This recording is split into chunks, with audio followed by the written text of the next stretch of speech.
Bonjour mes frères et sœurs dans le Seigneur, je suis encore une fois de plus dans la joie d'être encore ensemble avec vous. Donc aujourd'hui, on va partager un nouveau message sur les obstacles de la prière. Oui, il y a des obstacles mes frères qui font que ta prière ne soit pas efficace, afin que tu ne sois pas exaucé. Et donc dans cette vidéo mes frères, c'est une série, on va voir ça en plusieurs parties. Donc je te conseille de suivre également les autres parties que je veux développer. Donc aujourd'hui, on va commencer par voir le premier obstacle qui fait que la prière de beaucoup de gens ne soient pas exaucés. C'est le manque de foi. Premièrement, on va commencer par la foi, le manque de foi. Quand tu n'as pas la foi, mon frère, ma soeur, ta prière ne sera jamais efficace, mes frères. Qu'est-ce que la Bible dit? Hébreux, chapitre 11, verset 6, la Bible déclare ceci. Or, sans la foi, il est impossible de lui être agréable, car il faut que celui qui s'approche de Dieu croit que Dieu existe et qu'il est le rémunérateur de ceux qui le cherchent. Amen. Parole du Seigneur. Donc ici, on nous dit, mes frères et sœurs, que si tu n'as pas la foi, tu ne peux pas être agréable devant le Seigneur. Tu ne peux pas être agréable à Dieu quand tu n'as pas la foi. Tu ne peux pas être agréable devant Dieu, mes frères. Parce que, mes frères, il faut savoir une chose. Nous prions un Dieu qui est invisible, un Dieu que nous ne voyons pas. Donc, premièrement, quand tu deviens un enfant de Dieu, je deviens un enfant de Dieu, donc Dieu existe. Tu dois savoir que Dieu existe, qu'il existe, et tu ne peux pas prier en mettant des doutes, en te disant que est-ce que ma prière sera exaucée? Non, tu sais, tu as la ferme assurance que tu pries un Dieu qui existe, un Dieu vivant, un Dieu qui est dans l'invisible. Tu crois, mon frère, et quand tu crois comme ça, la Bible déclare que tu seras maintenant agréable à Dieu. Et donc, si tu n'as pas la foi, tu ne seras jamais agréable à Dieu. Or, la foi en question, c'est quoi également? La foi, c'est quoi, mes frères? Écoutez ce que la Bible déclare, mes frères. Je vais lire parole. Nous sommes toujours dans Hébreux chapitre 11, verset 1. Écoutez ce que la Bible dit. La foi, c'est quoi la foi? Or, la foi est une ferme assurance des choses qu'on espère, une démonstration de celles qu'on ne voit pas. Ah, écoutez maintenant la version Parole de vie. Qu'est-ce que la version Parole de vie nous dit, mes frères? Écoutez ce que la version Parole de vie nous dit. Croire en Dieu, c'est une façon de posséder déjà les biens qu'on espère.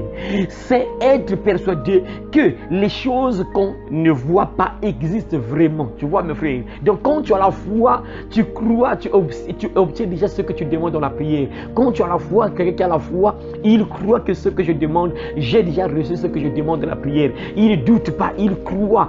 La ferme assurance des choses qu'on ne voit pas.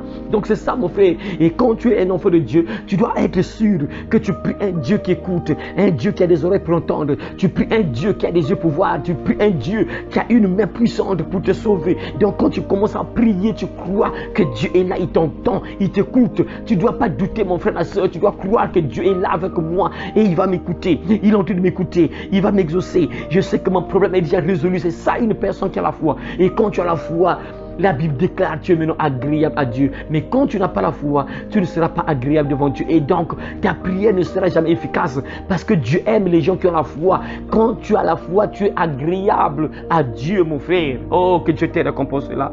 Écoute encore ce que Jacques chapitre 1, verset 5, 6 et 7. Donc je lis le verset 5 à 7. Si quelqu'un d'entre vous manque de sagesse, qu'il la demande à Dieu, qui donne à tous, simplement et sans reproche, et elle lui sera donnée. Mais qu'il la demande avec foi, toujours qu'il la demande avec foi, sans douter, car celui qui doute est semblable au flot de la mer agité par le vent et poussé de côté et d'autre. Qu'un tel homme ne s'imagine pas qu'il recevra quelque chose du Seigneur. Mais voyez, mes frères, voyez ce qui fait que beaucoup de gens parfois ne reçoivent rien du Seigneur lorsqu'ils sont en train de demander quelque chose. Ici, on nous donne l'exemple d'une personne qui demande la sagesse. Et Dieu nous dit ici par la bouche de l'apôtre Jacques, quand tu vas demander la sagesse, ça veut dire que tu demandes quelque chose à Dieu, là il y a une assurance que Dieu va t'accorder cela. Mais il dit que tu dois demander cette chose-là, tu dois demander ça en ayant la foi, sans douter. Tu ne dois pas douter, donc tu dois croire que mon Dieu que je prie là, c'est mon Père, il m'aime, il veut mon bien, il ne peut pas m'abandonner. Je sais que ce que je lui demande, c'est selon sa volonté et il m'écoute. Je sais que je vais recevoir ce que je lui demande. Tu ne doutes pas. Et il dit pourquoi il ne faut pas douter. Il dit que car celui qui doute est semblable au flot de la mer agité mon frère, ne sois pas agité. Quand tu pries, tu ne dois pas douter. Parce que douter, c'est minimiser Dieu. Quand tu doutes, c'est comme si tu minimisais Dieu. Quand tu doutes, c'est comme si tu rendais Dieu incapable. Quand tu doutes, c'est comme si Dieu n'est pas puissant. Quand tu doutes, c'est comme si tu ne sais pas vraiment qui tu pries. Tu ne sais pas qui tu pries. Tu invoques le créateur du ciel et la terre. Tu invoques celui qui a créé tout ce que tu vois là. Les choses visibles et invisibles. C'est celui que tu pries. Donc tu n'as pas à douter parce qu'il est tellement puissant que tu ne peux pas douter. Donc aujourd'hui tu crois, demain tu ne crois pas. Demain tu crois, aujourd'hui tu crois, demain tu ne crois pas. Aujourd'hui tu pries, tu crois, mais demain tu ne crois pas. La Bible dit qu'un tel homme ne s'imagine pas qu'il recevra quelque chose de Dieu. Vous voyez, c'est très dangereux mes frères, les doutes. Et le doute fait disparaître la foi. C'est-à-dire le doute fait qu'une personne ne soit pas exaucé. Le doute peut faire que ta foi disparaisse. Un enfant de Dieu qui croit en Dieu, il n'a pas de doute parce qu'il sait qu'il prie un Dieu qui est là, qui est vivant. Il a dit, voici, je suis avec vous jusqu'à la fin du monde. Donc tu n'es pas seul. Quand tu pries là, mon frère, quels que soient les combats que tu mènes, quelles que soient les difficultés que tu traverses, tu sais que mon Père m'écoute. Je sais qu'il est là, il m'entend. Comme il a dit, entre dans ta chambre, ferme la porte et prie. Ton Père qui est là dans le secret, il te répondra. Tu sais que non, lorsque je prie là, Dieu m'entend, Dieu m'écoute. Donc tu n'as pas à douter mon frère. Et voilà pourquoi l'apôtre Jacques déclare que de telles personnes qui doutent sont semblables aux vagues de la mer. Donc ça monte, ça descend, ça monte, ça descend, ça monte, ça descend. Et il dit, le danger c'est quoi? Des gens comme ça qui doutent ne peuvent pas recevoir quelque chose de Dieu. Dit la parole de Dieu mes frères, qu'un tel homme ne s'imagine pas qu'il recevra quelque chose du Seigneur. Donc tu ne recevras rien. Quand tu es dans le doute, tu ne crois pas que Dieu est capable de changer ton problème. Tu ne crois pas que Dieu est capable de te guérir. Tu ne crois pas que Dieu est capable d'ouvrir les portes qui sont fermées dans ta vie. Tu ne crois pas que Dieu est capable de prendre soin de toi. Et quand tu doutes comme ça, la Bible dit, tu ne recevras rien du Seigneur. Voilà pourquoi mes frères, sœurs, quand tu vas même voir un homme de Dieu, tu dois avoir la foi. Il y a des gens parfois qui se disent que non, bon, je vais voir l'homme de Dieu et l'homme de Dieu va prier pour moi. Hein. Mon problème va changer, Dieu va m'exaucer, mon problème va changer. Non, tu as quelque chose à faire, tu dois avoir la foi. Et si tu n'as pas la foi, l'homme de Dieu peut prier pour toi, mais parfois il n'y aura rien qui va se passer dans ta vie parce que toi-même tu ne crois pas. Et quand tu ne crois pas, la Bible dit que tu n'es pas agréable au Seigneur, tu n'es pas agréable à Dieu. Maintenant, comment veux-tu que Dieu puisse t'exaucer? Comment veux-tu que Dieu puisse intervenir dans ton problème puisque tu ne crois pas que Dieu existe? Tu ne crois pas que Dieu est puissant, tu ne crois pas que Dieu est capable de résoudre ton problème. Or la foi, c'est espérer des choses que tu ne vois pas. Tu crois que ce que tu demandes dans la prière, tu l'as déjà reçu. Tu as déjà reçu ce que tu demandes dans la prière. C'est ça la foi. Un enfant de Dieu, tu pries, tu dois croire, tu n'as pas à douter. Et quand tu doutes, mon frère, voilà pourquoi je te conseille de prier contre l'esprit de doute. Tu dois combattre cela. Si tu sens que quand tu pries là, parfois tu as des doutes. Ah, est-ce que ce que j'ai demandé au Seigneur, est-ce que Dieu va me donner cela? Est-ce que cette maladie là va partir? Est-ce que je vais guérir? Est-ce que mon problème là sera résolu? Quand tu commences à douter, frère, ça c'est l'ennemi. C'est pas Dieu, ça c'est l'ennemi. C'est pas l'esprit de Dieu, c'est l'esprit du diable. Ça c'est l'ennemi qui t'entraîne à douter. C'est l'esprit du diable. C'est pas Dieu, ça c'est l'ennemi qui te met ces pensées-là de douter. Non, voilà pourquoi tu dois entrer en prière et refuser cet esprit de doute. Tu dois refuser cela, toi, esprit de doute. Toi qui me pousses à douter de Dieu, toi qui me pousses de doute, à douter de la puissance de Dieu, je t'ordonne de libérer ma vie. Tu libères mes pensées au nom de Jésus. Libère mes pensées au nom puissant de Jésus. Tu dois combattre l'esprit de doute parce qu'un enfant de Dieu ne doute pas, mais il croit. Un enfant de Dieu ne doute pas. Il croit parce qu'il prie un Dieu puissant, un Dieu vivant, un Dieu qui est là, qui est partout, omnipotent, omniprésent. Il est partout, parti par là, là où n'importe quel lieu là où tu te trouves, il est là, il t'écoute. Donc tu n'as pas à douter, mon frère, ma soeur.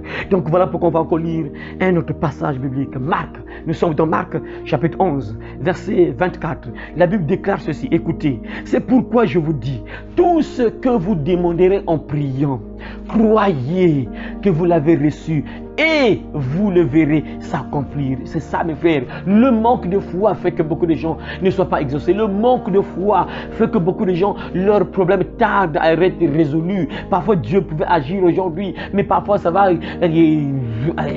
changer parfois dans 2 mois, dans 2 ans. Pourquoi? Parce que la personne ne fait que douter. Tu ne dois pas douter, tu dois croire. Tu dois croire lorsqu'on prie pour toi-même.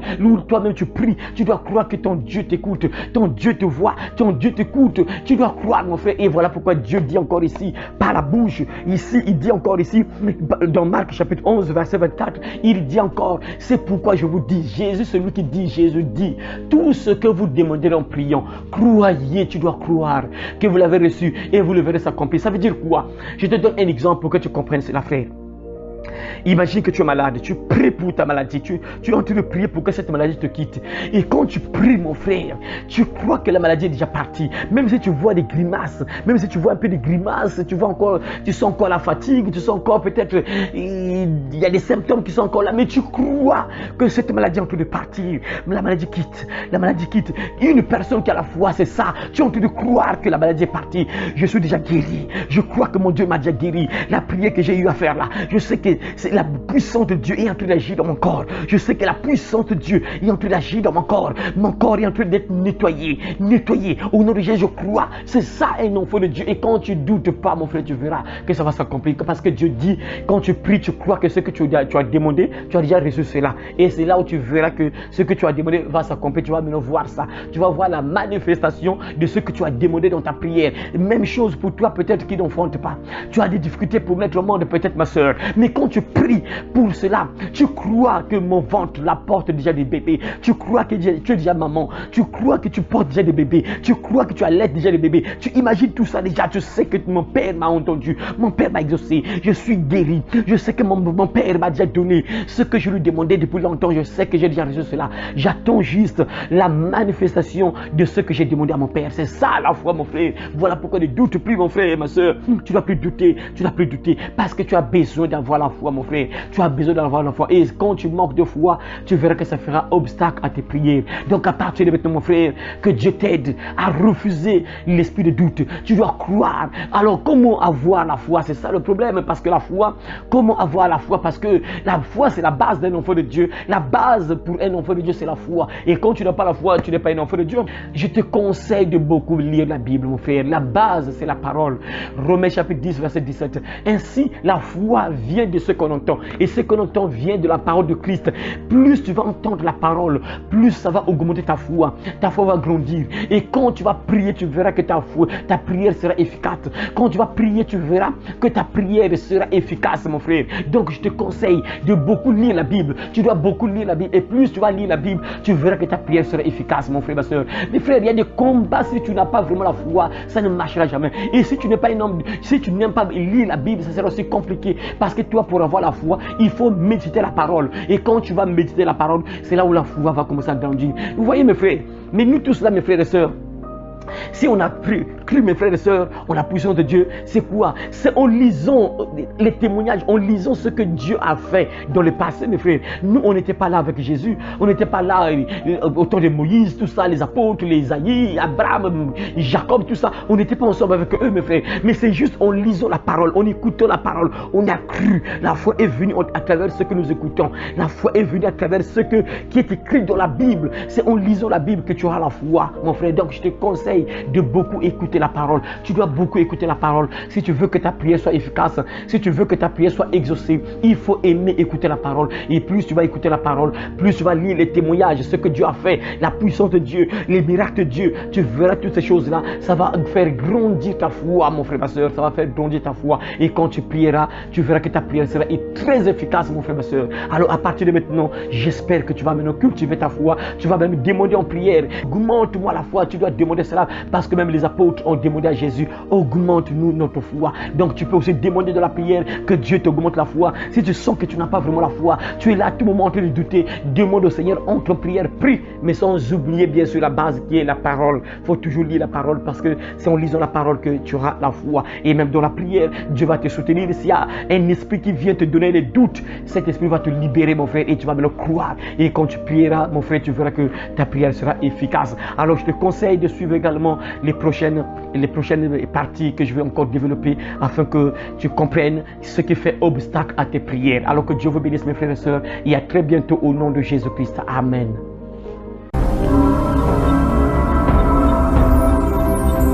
Royaume des cieux.